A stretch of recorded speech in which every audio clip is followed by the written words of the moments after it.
Bonjour, alors je suis Caroline. Comme j'en ai fait part dans ma première vidéo où j'ai fait part de mon témoignage par rapport à mon changement spirituel, où je suis passée de New Age vers les enseignements de Jésus. Donc, je vous avais promis que je vous ferais une vidéo sur le yoga, qui est très, très controversé présentement dans le New Age. Alors, d'abord, j'aimerais dire que les gens qui pratiquent le yoga, comme je l'ai été moi-même, j'ai été une pratiquante du yoga par intermittence.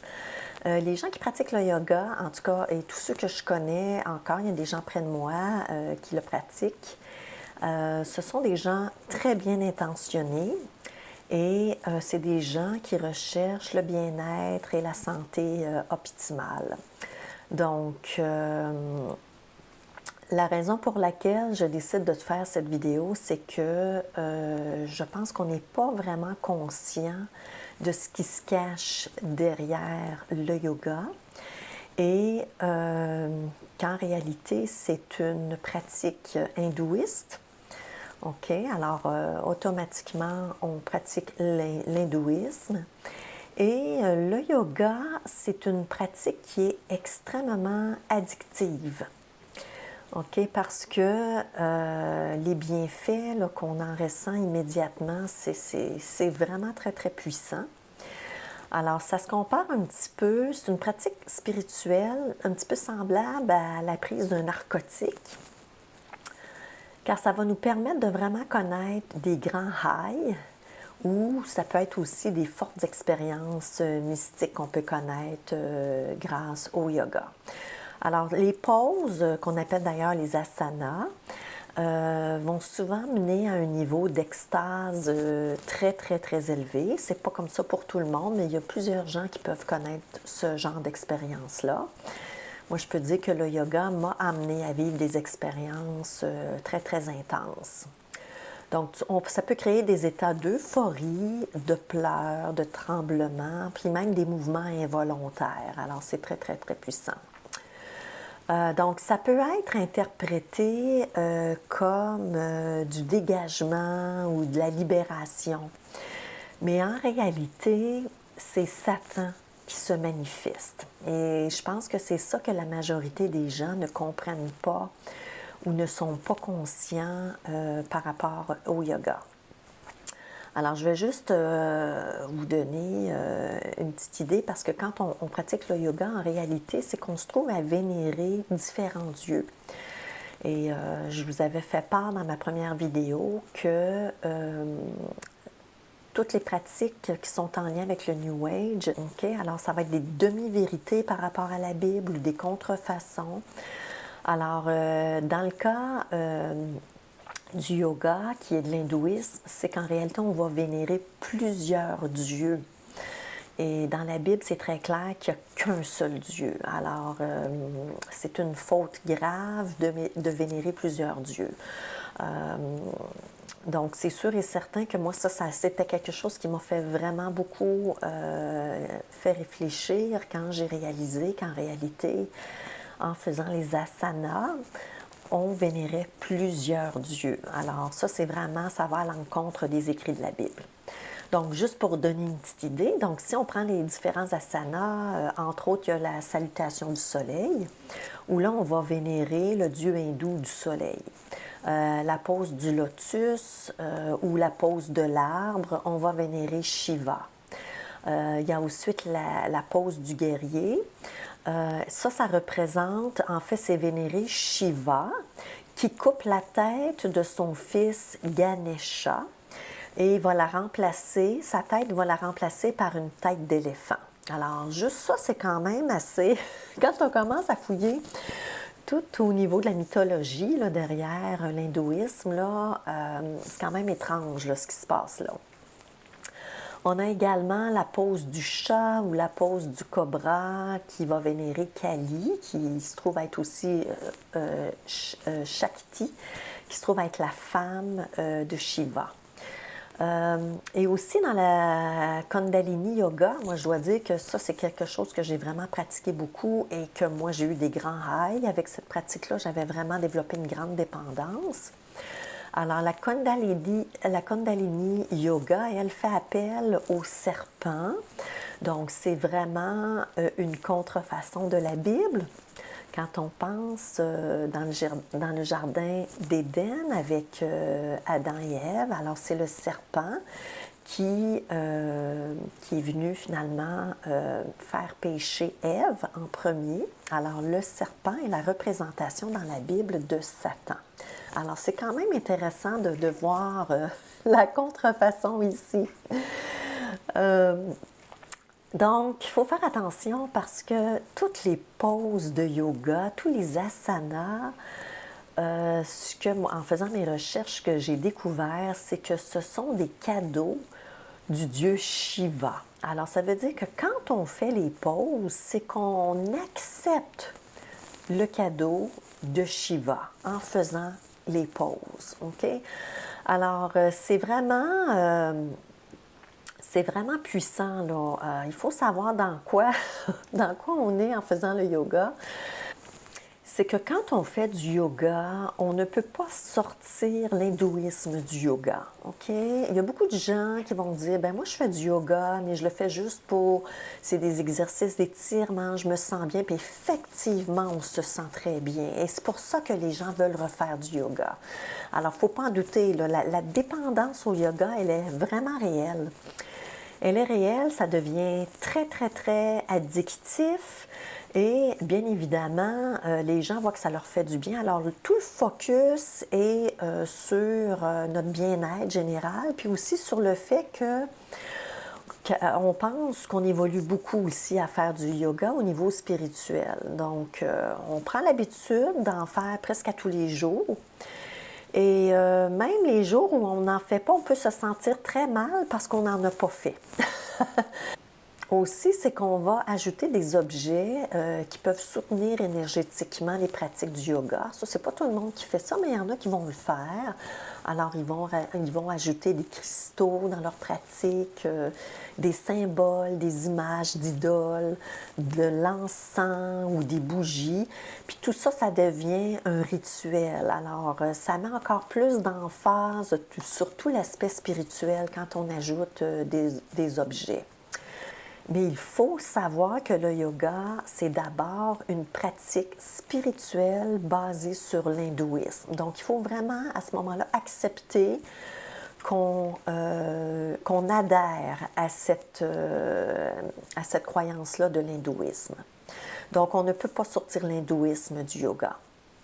Et l'hindouisme est une forme de paganisme. Donc, on est dans ce qu'on appelle du polythéisme. Et comme je l'ai mentionné tout à l'heure, quand on est dans le polythéisme, là, c'est qu'on vénère plusieurs dieux. Alors, c'est un chemin spirituel qui, selon la Bible, fait qu'on s'éloigne de Dieu parce qu'on vénère autre chose que le principal Dieu, mais on vénère plusieurs dieux et qui sont des dieux venant d'une doctrine paganiste. Alors, ce qu'il faut comprendre ici, qui est très, très, très important, que l'intention première, OK, qui est derrière la création du yoga, c'est de vénérer de faux dieux et d'être lié à Satan.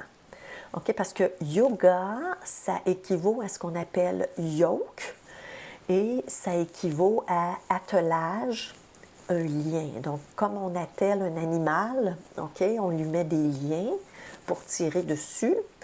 Alors, c'est assez parlant. Donc, juste le mot yoga veut dire beaucoup dans ce cas-ci. Donc, les poses sont vraiment créées pour vénérer de faux dieux.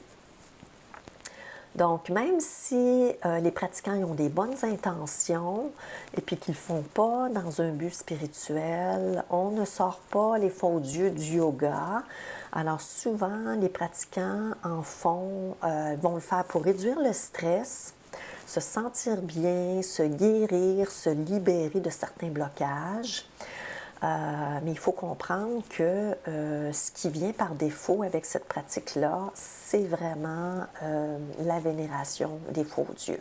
Donc, le positif de toutes les sensations de bien-être qui vont apporter le yoga vont pas annuler la charge diabolique qu'on ne ressent pas nécessairement à court terme. OK? Donc, c'est exactement comme une drogue. Hein? Au début, les drogues, ça peut faire du bien. On a un gros high. On ne voit pas vraiment les effets négatifs. Puis au moins, bien, la drogue, on le sait que c'est pas bon pour nous à long terme. Puis nous, le yoga, en réalité, on ne sait pas que c'est mauvais à long terme. Et il ne faut pas oublier que Satan est très intelligent. Alors lui, il s'assure que tu es lié à lui. Donc avec le mot yoga, tu es attelé à lui, tu es lié à lui. Et c'est vraiment à long terme, à plus long terme que les problèmes peuvent apparaître, même à court terme aussi, mais pour plusieurs personnes, c'est vraiment à long terme. Il y a des dynamiques dans notre vie qu'on a réussi rarement à régler, même en pratiquant le yoga. Bon, et là, je comprends que tout ce dont je parle là, il y a bien des gens qui doivent dire ça n'a pas de bon sens ce qu'elle est en train de dire là. Puis je comprends qu'il y a des gens qui peuvent douter, OK, de ce que je dis, mais moi, je vous invite à faire vos recherches là, OK, parce que ce que plusieurs personnes ignorent, c'est que le monde invisible existe, OK? Et bon, je pense qu'il y a beaucoup de gens dans le yoga qui le savent, par exemple. Mais ce qui est encore plus difficile à croire pour plusieurs personnes, c'est qu'il existe des esprits maléfiques. OK? Alors, c'est pas vrai que tout le monde, il est beau et tout le monde, il est gentil. Alors, il y a des esprits maléfiques, diaboliques qui existent. Et il y a plusieurs gens qui, malheureusement, sont possédés par ces esprits-là sans le savoir. Et souvent, ça paraît pas tout de suite, mais avec le temps, on peut finir par le voir, puis même juste les gens qui ont des problèmes de maladie mentale, juste ça, ça peut être un signe qu'on a des esprits maléfiques. Et avec le yoga, le corps devient une antenne pour les démons. Ça devient une antenne parce que c'est rattaché à l'hindouisme, c'est rattaché au polythéisme. Alors automatiquement, les démons sont capables de nous voir de loin quand on pratique le yoga. Alors on devient vraiment comme une antenne pour eux. Moi, je peux juste vous parler de 2 petites expériences que j'ai eues par le passé. J'ai eu une période où je pratiquais énormément le yoga. Je pratiquais aussi d'autres choses, bien évidemment. Et moi, j'ai eu de très, très fortes montées de Kundalini. Il y a de ça plus de 15 ans, je dirais. Et mes montées de Kundalini sont survenues durant la nuit. Et donc, moi, c'est pas, contrairement à souvent, on voit là, des gens là, qui vont se faire provoquer la Kundalini. Moi, ça n'a pas été provoqué du tout, mais c'est parce que je pratiquais tellement de choses New Age que j'étais vraiment une belle candidate pour faire ouvrir des portes diaboliques. Et la montée de Kundalini, c'est une des expériences les plus puissantes que j'ai connues dans ma vie. Il faut comprendre que Satan est très puissant et il peut nous faire connaître des expériences wow, extraordinaires. Et pas parce que c'est extraordinaire dans notre ressenti qu'on est dans la lumière. Alors, on peut être dans la fausse lumière. Alors, c'est là qu'il faut vraiment faire attention. Alors, moi, quand j'avais eu mes montées de Kundalini la nuit, je m'étais fait réveiller par une lumière intense, mais selon moi, c'était de la fausse lumière. Et mes jambes s'étaient écartées, ouvertes, et j'ai eu comme une boule de lumière qui est rentrée dans mon premier chakra, qui est le chakra de la base, donc au niveau du Pyrénées. Alors, moi, là, je n'étais pas en contrôle de mon corps, là. OK?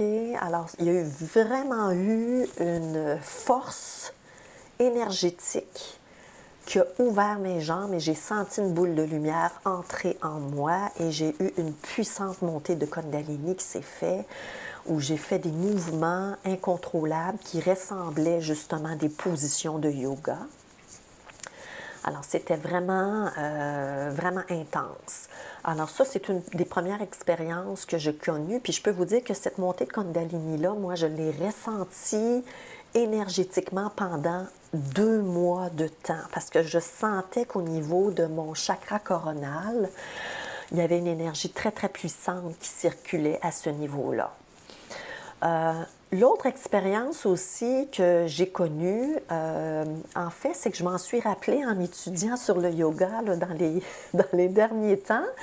C'est que j'avais fait un atelier, je ne sais pas pour ceux qui connaissent Sadhguru. Ça, c'est un faux prophète. Hein? C'est ce que j'ai découvert. Alors moi, j'étais allée à un de ces ateliers. Vous verrez, il y a un site sur Internet. Moi, c'est comme ça que je l'avais découvert. Et il fait des tournées mondiales. Il fait beaucoup d'argent avec ça. Et bon, il y avait dans cet atelier-là que j'avais pris, je pense que c'était toute la fin de semaine au complet, si je me souviens bien. J'ai fait ça il y a à peu près 4-5 ans. Et il y avait eu à la fin, je me souviens, des séances de yoga. Et je me souviens qu'à ce moment-là, c'est pour ça que j'ai réalisé ça tout récemment, il nous faisait faire pss, pss, pss dans nos pratiques de yoga. Alors, on faisait comme du yoga Kundalini, mais avec le son du serpent. Alors, ça, là, c'était vraiment un atelier qui permettait d'ouvrir les portes sur Satan. Et aujourd'hui, j'en ris, là, mais c'est pas drôle parce que j'ai participé à ça, mais il nous faisait appeler le serpent. Alors aujourd'hui, j'en comprends tout le sens et bon, je ne ferai plus jamais ça, bien évidemment. Donc, je dirais que le yoga, c'est une des pires pratiques New Age qui existent parce que non seulement ton corps devient une antenne, OK, avec les positions qu'on fait, surtout en exposant les parties intimes qui, soit dit en passant, ça plaît beaucoup à Satan, qui est un pervers sexuel. Alors, on y inclut aussi des mudras, là, les symboles avec les mains, des mantras, qui sont des sons, alors comme le chant Om, qui est très, très puissant d'ailleurs. Moi, quand je faisais mes méditations, je me servais du Om et puis je trouvais que c'était très, très puissant. Et aussi, on peut y incorporer des techniques de respiration comme le pranayama et aussi, bien évidemment, les sutras pour la maîtrise de l'esprit. Alors, c'est vraiment, vraiment, le yoga, c'est la totale. Il faut être conscient de ça. Alors, c'est vraiment une pratique qui permet, qui facilite la venue des démons. OK? Alors, moi, l'autre chose aussi, j'invite les gens à étudier les diverses histoires mythologiques là, par rapport à l'hindouisme, puis vous allez réfléchir, il faut y réfléchir comme il faut, là. Quand j'ai commencé à comparer ça avec l'histoire de Jésus, là, il était d'une grande pureté, là. Tout ce qui se raconte dans ces mythologies-là, honnêtement, moi, j'ai réalisé à quel point on accepte beaucoup de choses de la mythologie, mais c'est du n'importe quoi, là. Alors, je pense qu'il faut vraiment essayer d'utiliser notre discernement là, par rapport à l'hindouisme et à d'autres pratiques, tout d'autres, comme le bouddhisme également, là. L'autre chose aussi qu'il faut savoir dans la mythologie, là, c'est que moi, j'ai fouillé un petit peu et j'ai réalisé que pour vénérer Kali, qui est la femme de Shiva, on doit offrir du sang humain et le boire. Bon, moi, je trouve que ça ressemble à une certaine pratique qui se fait beaucoup, qui est très peu connue, là, mais dont ceux qui connaissent, connaissent. Là, ceux qui savent, savent. Ça ressemble à quelque chose qui est fortement véhiculé par les temps qui courent avec le sang humain, que je ne vais pas prononcer ici. Donc, alors c'est ça. Moi, je voulais juste vous parler des grandes lignes par rapport à mon idée, par rapport au yoga. Alors moi, c'est sûr que le yoga, ce n'est plus pour moi, surtout depuis que j'ai pris connaissance de la Bible. Et je continue à lire la Bible à tous les jours. Et je comprends l'aspect démoniaque qu'il y a derrière le yoga, donc je m'abstiens. Je connais énormément de personnes que j'aime qui pratiquent le yoga. Il y en a avec beaucoup de conscience et il y en a d'autres qui le pratiquent plus sous forme d'exercice physique. Alors, je connais toutes sortes de personnes qui le pratiquent pour des raisons différentes. Le yoga est très, très répandu et très accepté dans notre société. Et ça, je trouve ça terrible, comme beaucoup d'autres choses du New Age également. Donc, ce que je réalise aujourd'hui, c'est qu'il est pratiqué en toute ignorance.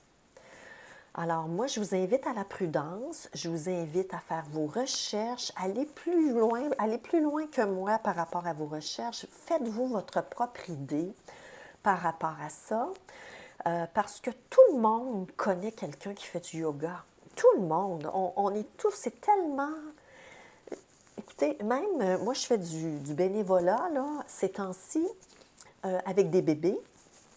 C'est un grand plaisir que j'ai décidé de m'occuper des petits bébés par plaisir, parce que j'adore les bébés, ça me manque beaucoup. Et avec les petits bébés, ben, je suis allée visiter, moi je m'occupe des petits bébés en bas d'1 an, puis je suis allée visiter les enfants entre 1 an et 5 ans. Et l'endroit où je vais, qui est vraiment un endroit formidable, les femmes qui font du bénévolat avec les jeunes enfants m'ont dit qu'ils faisaient du yoga avec les jeunes enfants. Je vais vous avouer, j'ai été dans un très grand étonnement. Et là, je me suis demandé si je devais parler, mais c'est sûr que je devrais dire quelque chose par rapport à ça parce que faut réaliser, il faut être conscient de ce qu'on fait. On doit tout questionner. On doit vraiment user de notre discernement parce que là, on est en train d'amener même des très, très jeunes enfants dans une dépendance satanique. Alors là, j'ai juste écouté, je n'ai pas parlé cette fois-ci parce que je veux m'assurer de faire les choses comme il faut, mais c'est sûr que je dois avoir un plan d'action. Je ne sais pas encore ce que je vais faire avec ça. Je vais probablement aller voir la directrice, lui faire part de ce que je connais maintenant. Parce que c'est ça, on ne veut pas trop se mêler de la vie des gens, mais je trouve que c'est important quand même. Comme moi, j'étais dans l'ignorance totale dans mon New Age. Je suis tellement heureuse qu'on m'ait ouvert les yeux par certaines personnes qui m'ont fait réaliser des choses dans mon parcours et aussi par d'autres vidéos que sur lesquelles je suis tombée par hasard. Alors, et c'est pour ça, moi aussi, que je fais ces vidéos-là aujourd'hui. C'est parce qu'il y a tellement de gens qui font du yoga et je ne veux pas dire aux gens d'arrêter de faire du yoga. Je veux juste transmettre l'information. Alors, moi, je vous incite à partager cette vidéo-là, surtout si vous connaissez des gens qui font du yoga. Je sais que je ne me ferai pas aimer, mais ça, c'est. Je me suis habituée. Il faut s'y faire, mais on est tellement dans une grande guerre spirituelle présentement. Et il y a plusieurs personnes qui, comme moi, je me considérais très, très spirituelle et je connais plein de gens qui ont des bonnes intentions spirituelles également et qui sont convaincus qu'ils font des bonnes choses pour eux. Mais c'est ça, on est là, il faut vraiment, vraiment faire attention et il ne faut pas oublier que Satan se déguise en ange de lumière.